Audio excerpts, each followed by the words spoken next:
नमस्कार दोस्तों, stock market studies में फिर से एक बार आपको दिल से स्वागत करता हूँ।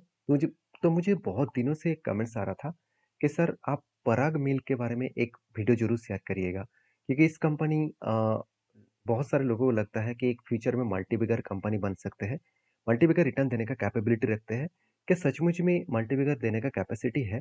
क्या सचमुच इस कंपनी में ग्रोथ है? सब कुछ मैं इस वीडियो के अंदर डिस्कशन करूँगा। तो वीडियो को पूरा लास्ट तक देखिएगा और अभी तक आपने चैनल को सब्सक्राइब नहीं किया, तो ज़रूर कर लीजिएगा। देखिए, सबसे पहले कंपनी के जो ब्रांड्स हैं, जो प्रोडक्ट है, उसके लिस्ट यहाँ पे आप देख सकते हैं। देखिए, जो अवतार है, अवतार इसका प्रोडक्ट जो है, जो प्रोटीन पाउडर है, वो अवतार प्रोडक्ट कंपनी हाल ही में लॉन्च किया, तो ज़्यादा दिन नहीं हुआ। इसका जो मेनली बिज़नेस है, वो आप देख सकते हैं जो गोवर्धन जो प्रोडक्ट है, जो चीज़ होते हैं, बटर होते हैं, पनीर होते हैं, मिल्क होते हैं, वो इसी तरीके से प्रोडक्ट वो बेचते हैं। प्राइड ऑफ काउस जो मिल्क है इसका उसका नाम साथ ही साथ टॉप अप जो है वो भी इसका प्रोडक्ट का नेम है। तो पूरा डिटेल्स में डिस्कशन करूंगा, इस वीडियो को पूरा लास्ट तक देखना। और अभी तक आपने चैनल को सब्सक्राइब नहीं किया तो फटाफट सब्सक्राइब कर लीजिए। और मैं रिक्वेस्ट करूंगा एक कि आप अगर सारी चीज़ों को डिटेल्स में देखना चाहते हैं, जानना चाहते हैं, आप नीचे नीचे टेलीग्राम का लिंक दिया गया है, जाकर ज्वाइन करके सब कुछ देख सकते हैं। सब कुछ फ्री ऑफ कॉस्ट है और कभी भी आपको कोई भी प्रमोशन और कोई भी आपको पैसा देने के लिए कभी भी कहा नहीं जाता है। तो आप अगर सीखना चाहते हैं फ्री ऑफ कॉस्ट सब कुछ, तो मेरे साथ जुड़िए। तो सबसे पहले मैं कंपनी के कुछ इंपॉर्टेंस पॉइंट डिस्कस कर लेता हूँ। सबसे पहले देखिए, कंपनी के जो प्रोडक्ट है, वो मैं पहले ही बोल चुका हूँ, अवतार जो प्रोटीन प्रोडक्ट है, साथ ही साथ मतलब गोवर्धन का जो घी है, साथ ही साथ गो का जो चीज़ है, बटर्स है, पनीर है। तो इस तरीके से प्रोडक्ट कंपनी फ्रेश मिल्क जो है, प्राइड काउ जो है, वो प्रोडक्ट यहाँ पे कंपनी बनाते हैं। तो सीधा-सीधा कंपनी के बिज़नेस के ऊपर चले आते हैं। तो कंपनी के जो वॉल्यूम ग्रोथ है, वो घी के ऊपर 15%, चीज़ के ऊपर 12% एंड न्यू जो मतलब कंपनी जो प्रोडक्ट लॉन्च किया है, प्रोटीन पाउडर एंड साथ ही साथ प्राइड ऑफ काऊ। तो इस तरीके से प्रोडक्ट के ऊपर कंपनी 51% ग्रोथ कर रहा है। तो एक अच्छा खासा ग्रोथ यहाँ पे कंपनी कर रहा है। तो वॉल्यूम जो ग्रोथ है एवरेजली कंपनी 10% के आसपास ग्रोथ कर रहा है ईयर ऑफ ईयर बेसिस में। तो कंपनीज के जो डिटेल्स है वो एक एक करके सारे पॉइंट्स आपके साथ शेयर करने वाला हूँ। तो सबसे पहले देखिए कंपनीज के ऊपर कुछ इंपॉर्टेंट पॉइंट। जैसे कंपनी स्टार्ट कब हुआ था? कंपनी स्टार्ट हुआ था 1992 में और तब से लेकर कंपनी बिजनेस को स्टार्ट किया और वो भी पराग मिल फूड्स के नाम करके एक प्रोडक्ट को कंपनी लॉन्च किया। 1998 में कंपनी जो गोवर्धन का जो घी प्रोडक्ट है, तो वो इस यहाँ पे लॉन्च किया। उसके बाद 2008 में कंपनी चीज़ लॉन्च किया, गो चीज़ इसको लॉन्च किया। और 2008 से पहले 2005 में कंपनी एक डेयरी फार्म खरीदारी किए और वहाँ से बिजनेस को और भी ज़्यादा टेक्नोलॉजी पर्पस में, मतलब टेक्नोलॉजी हाई किया प्रोसेसिंग के लिए तैयार करने में। तो एक अच्छा खासा ग्रोथ यहाँ पे कंपनी स्टार्ट किए। और 2010 में कंपनी फिर से देखिए पालामार जो प्लांट है और एक नया प्लांट कंपनी फैक्ट्री जो है वो ओपन किया है। उसके बाद 2011 में कंपनी प्राइड ऑफ काउ इस प्रोडक्ट को फर्स्ट लॉन्च किया है। 2016 में पराग मिल्क फूड जो है, तो मतलब limited actually listed on the Boris, मतलब एक्चुअली मार्केट में लिस्टिंग हुआ 2016 में, स्टॉक मार्केट में लिस्टिंग किया गया। उसके बाद कंपनी के कुछ आईएफसी का जो लाइसेंस है, उसका भी लाइसेंस भी मिला 2021 में। तो इस तरीके से देखिए 2017 में कंपनी प्रोटीन पाउडर लॉन्च किया जिसका नाम है अवतार। तो मैं सारे पॉइंट्स इसीलिए बता रहा हूँ क्योंकि कोई भी कंपनी के ऊपर काम करने से पहले कंपनी का प्रोमोटर का जो बिजनेस का ग्रोथ करने का जो कैपेबिलिटी है, वो कितने सालों के बाद उन्होंने ग्रोथ किया वो देखना बहुत जरूरी है। मान के चलिए 2000 सालों में किसी बिजनेस ने स्टार्ट किया गया और आज मान के चलिए 2020 में आकर वो फिर से कोई नया प्रोडक्ट लॉन्च कर रहे हैं। ये जो टाइम ड्यूरेशन है बहुत ज़्यादा है। इस ड्यूरेशन के कारण कंपनी के जो ग्रोथ है बीच में रुक चुके थे। तो अगर उस तरीके से ग्रोथ दिख रहा है तो उस तरीके से कंपनी से आप दूरी रहिए। तो कंपनी के जो बिजनेस मॉडल्स हैं वो मैं पहले ही बोल चुका हूँ। कंपनी का देखिए टोटल पैन ऑफ इंडिया में टोटल रिटेल जो टच पॉइंट है 4.6 लाख का टच पॉइंट है और डिस्ट्रीब्यूशन नेटवर्क भी कितना है 4500 के आसपास है। टोटल 500 जो सुपर स्टॉकर्स हैं, मतलब ज़्यादा सबसे बड़ा स्टॉक लेकर बैठे हुए हैं, उसमें से 500 स्टॉकर है और 29 डिपोट्स है जहाँ पे प्रोडक्ट को स्टोरेज किया जाता है। तो कंपनी के जो टोटल 100% जो है वो काउ मिल्स के ऊपर ही कंपनी प्रोडक्ट को बनाते हैं। तो कंपनी का relationship with over 5 lakh farmer, मतलब 5 लाख से भी ज़्यादा फार्मर डेली मतलब जो मिल्क होते हैं वो इस कंपनी को प्रोवाइड करते हैं, मतलब मिल्क इस कंपनी को बेचते हैं। तो अगर फार्मर मिल्क नहीं लेके आएँगे तो वो कंपनी कहाँ से मिल्क बनाएगा? तो तीसरी बात, कंपनी के देखिए 3.4 मिलियन लीटर पर डे, आप देख सकते हैं litre per day, million litre per day यहाँ पे टोटल प्रोसेसिंग का कैपेसिटी है। और company 10 lakh litre per day वो भी प्रोसेसिंग कैपेसिटी यहाँ पे बढ़ा चुके हैं। तो कंपनी का ग्रोथ जो है वो किस हद तक, किस लेवल तक जा रहा है, आप यहाँ पे इस लिस्ट को देखकर ही आपको पता चल जाएगा।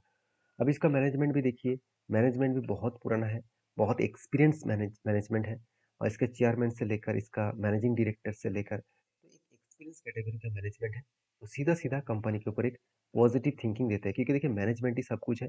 अगर मैनेजमेंट बेकार है तो कंपनी इसके ऊपर कुछ भी नहीं होगा।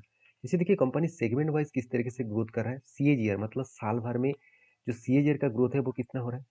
आप देख सकते हैं कोर बिजनेस कंपनी का खुद के जो बिजनेस है वहाँ पे 21%, न्यू जो मतलब एज बिजनेस है उसके ऊपर 45%, लिक्विड मिल्क के ऊपर 19%, साथ ही साथ इंग्रेडिएंट के ऊपर 26%, अदर्स के ऊपर 27%, ओवरऑल जो रेवेन्यूज है 23%। तो 23% कोई मतलब कम नहीं होता, बहुत ज़्यादा होते हैं। मेरे लिए तो बहुत ज़्यादा है। बाकी आपके लिए क्या है जरूर कमेंट्स करना। तो उसके बाद आप यहाँ पे देख सकते हैं कंपनी का जो ग्रोथ है मिल्क प्रोडक्ट मतलब मिल्क का जो प्रोक्यूरमेंट है वो भी देखिए परसेंटेज वाइज हर साल में किस तरीके से यहाँ पे मोमेंटम किया। अभी देखिए ऑल ओवर इंडिया में किस लेवल तक कंपनी बिजनेस कर रहा है आपको मैं पहले ही इसका पूरा सुपर स्टॉकिस एंड सब कुछ में बता दिया। अभी देख सकते हैं कंपनी के ऊपर ऑल ओवर इंडिया में कंपनी पेजेंट्स को फैला चुके हैं। किसी भी एक स्टेट ऐसे नहीं है कि जहाँ पे कंपनी पहुंच नहीं पाया। हाँ कुछ एक दो स्टेट में कंपनी अभी तक पहुंच नहीं पाया, बाकी सारे स्टेट में कंपनी पहुंच चुके हैं। और ये भी बताया जा रहा है कि कंपनी का जो टोटल रिटेल टच पॉइंट वो बनने वाला है। आज कितना है 4.6 lakhs total retail touch point, वो 2027 में 13 से 15 लाख टच पॉइंट बनने वाला है। एक बहुत बड़ा हाई ग्रोथेबल कंपनी के हिसाब से देखने को मिला क्योंकि जब मैनेजमेंट इस तरीके से बातचीत कर रहा है तो उसमें ग्रोथ होगा क्योंकि मैं पहले से आपको कंपनी का ग्रोथ के बारे में चर्चा कर रहा हूँ। अभी कंपनी ने एक बहुत शानदार प्रोडक्ट लॉन्च किया जिसका नाम है अवतार। मैं पहले आपको बता चुका हूँ।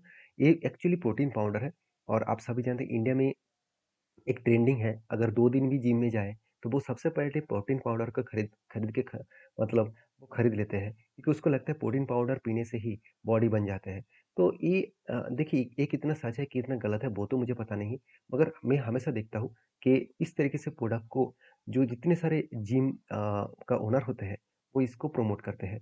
तो बेसिकली इसका सीधा-सीधा फ़ायदा इस कंपनी को मिलेगा, अगर इस प्रोडक्ट को प्रमोशन ज़्यादा मिले, तो सीधा फ़ायदा इसी को मिलेगा। तो शायद यहाँ पे देख सकते हैं जो अभी 2022 में इसका ग्रोथ मतलब 1% था, 2024 में सर लास्ट 2 ईयर्स में 4x बढ़ चुके हैं। तो सोचिए कितना डिमांडेबल है, 50% रेवेन्यूज़ ग्रोथ हो रहा है सिर्फ अवतार के ऊपर। तो इसका अलग लेवल का यहाँ पे ग्रोथ देखने को मिलेगा। तो मुझे लगता है बेस्ट तरीके से एक प्रोडक्ट को लॉन्च किया जिसका सीधा-सीधा कंपनी को एक फ़ायदा मिलेगा। अभी चलो कंपनी के बाकी ग्रोथ को देख लेते हैं। जैसे कंपनी के रेवेन्यूज़ का ग्रोथ, कंपनी के रेवेन्यूज़ एक ही रेंज के ऊपर स्टेबल है। अगर मैं एक बार साल भर की दिखा देता हूँ, देखिए साल भर में कंपनी कितना स्टेबिलिटी है। स्ट्रांगली यहाँ पे सेल्स का ग्रोथ किया और उसके हिसाब से कंपनी का प्रॉफिट ग्रोथ भी बहुत स्ट्रांग किया। तो क्वेश्चन ये है कि कंपनी के ऊपर ऐसा क्या हो गया कि 2022 में कंपनी लॉसेस में चला गया। तो लॉसेस में जाने के पीछे रीज़न कौन सा है, चलो मैं आपको 2022 में दिखा देता हूँ। देखिए 2022 में एक्चुअली कंपनी के सेल्स से ज़्यादा कंपनी के एक्सपेंस ज़्यादा हो गया था। तो सेल्स से ज़्यादा एक्सपेंस क्यों हुआ था? ध्यान से देखेंगे कि देखिए कंपनी के जो मटेरियल कॉस्ट है वो सारे सालों में मटेरियल कॉस्ट तो ठीक-ठाक था। तो 2022 में मटेरियल कॉस्ट 93% तक चला गया था। तो सोचिए ऑलमोस्ट 100% के आसपास अगर कोई भी मटेरियल कॉस्ट चला जाए तो कंपनी के तो प्रॉफिट मार्जिन में इफ़ेक्ट आएगा। इसीलिए सीधा-सीधा कंपनी का प्रॉफिट में नेगेटिव में कन्वर्ट हो गया। बाकी देखिए कंपनी की जो ग्रोथ है वो ठीक-ठाक हो रहा है कि नहीं हो रहा है, वो आपको यहाँ पे पता चलेगा। देखिए मानता हूँ कंपनी के पास कर्ज़ा है, उस कर्ज़े को मिटाने के लिए कंपनी के पास रिज़र्व एंड फिक्स्ड एसेट भी है। दूसरी बात, एज़ ए इन्वेस्टर इस कंपनी के ऊपर कुछ इस लेवल तक ट्रस्ट किया है। देखिए एफएस के पास भी होल्डिंग है जो 4% से सीधा-सीधा 8% कर दिया। डीएस के पास 16% था, बीच में 3% हो गया था, आज फिर से 8% कर दिया। मतलब इंस्टीट्यूशन फिर से खरीदारी करना स्टार्ट कर चुके हैं। तो सारे पॉइंट्स को मैं आपके सामने शेयर किया हूँ। अभी एक पॉइंट्स और भी बाकी है, वो है इस कंपनी का चार्ट पैटर्न्स। अभी चार्ट क्या बता रहा है, वो सबसे पहले देख लीजिए। देखिए कंपनी जब लिस्टिंग हुआ, उसके बाद कंपनी देखिए लिस्टिंग कब हुआ, बहुत पहले से कंपनी लिस्टिंग था और लिस्टिंग होने के बाद देखिए कंपनी लगातार एक प्रेशराइज़ में है, लगातार एक प्रेशराइज़ में है और कंपनी कोविड के बाद एक धमाका तो किया। कंपनी धमाका कहाँ तक किया? अगर कंपनी देखा है तो 400% का धमाका किया। तो धमाका करने के बाद देखिए कंपनी नीचे भी आ रहे थे और मैंने आपको ये भी बताया कि कंपनी की यहाँ पे एक स्ट्रांगली रेजिस्टेंस लेवल है 272 के आसपास और इसी रेजिस्टेंस लेवल से कंपनी के ऊपर देखा जाए कंपनीज के ऊपर देखा जाए तो कंपनी यहाँ से रेजिस्टेंस फेस करके क्रैश हो चुके हैं क्योंकि यहाँ पे रेजिस्टेंस था, कम सप्लाई जोन था, क्रैश हो चुके हैं। तो कंपनी की जो ओवरऑल लाइफ टाइम हाई है इस लेवल तक जाने का वो कोशिश करेंगे। अगर करंट लेवल से अगर कंपनी लाइफ टाइम लेवल तक भी अचीव करे तो कहाँ तक जा सकते हैं, कितना परसेंटेज जा सकते हैं? करीबन 75% के आसपास। और कंपनी देखिए जब नीचे आया, जो इसका स्ट्रांगली सपोर्ट जोन था, उसी लेवल को टेस्ट किया और ऊपर जा रहा है। क्योंकि देखिए यही लेवल कंपनी के लिए एक स्ट्रांगली सपोर्ट जोन था। बार-बार इस रेजिस्टेंस को फेस करके नीचे आ रहे थे और रेजिस्टेंस को ब्रेक करके ऊपर गया और वो यहाँ पे सपोर्ट क्रिएट किया। तो सपोर्ट बनने के बाद कंपनी यहाँ से ऊपर जाने का कोशिश करेंगे। अगर ऊपर गए तो फर्स्ट उसको रेजिस्टेंस फेस करना पड़ेगा 276 के आसपास। अगर उसको ब्रेकआउट करे तो इसका लाइफ टाइम रेजिस्टेंस है 359 के आसपास। तो कुछ लेवल्स हैं जो मैंने आपके साथ शेयर किया हूँ। तो प्लीज़ इस लेवल को एज़ अ रिकमेंडेशन के हिसाब से मत लेना, आप एज़ अ स्टडी पर्पस में लेना। तो अगर मुझे इस कंपनी के बारे में पूछा जाए, तो मैं क्या हूँ, इस कंपनी के ऊपर क्या बुलिश हूँ, क्या बेरिश हूँ? मैं सबसे पहले बता दूँ कंपनी के ऊपर कुछ पॉइंट्स मुझे बेस्ट लगा और कुछ पॉइंट्स अभी भी वीकनेस है। जैसे कंपनी का कर्जा ज़्यादा है, मगर कंपनी का वैल्यूएशन सस्ता है। तो कंपनी इतनी छोटे कंपनी होने के बाद भी खुद को वैल्यूएशन के हिसाब से मेंटेन्स कर रहा है, तो एक अच्छी बात है। तो बाकी इस कंपनी के ऊपर मेरा व्यू पॉजिटिव है और मैं इस कंपनी को पॉजिटिवली देखता हूँ। बाकी आपकी क्या राय है ज़रूर कमेंट्स करना और सारी चीज़ों को जानना है और भी डीपली जानना है तो आप टेलीग्राम को जॉइन कर सकते हैं। तो वहाँ पे आपको मार्केट रिलेटेड अपडेट कंटिन्यूअसली मिलता रहेंगे। तो नीचे फटाफट अभी जाकर टेलीग्राम को जॉइन करिए और चैनल को सब्सक्राइब भी करिए। तो मिलते हैं नेक्स्ट वीडियो में, तब तक के लिए धन्यवाद।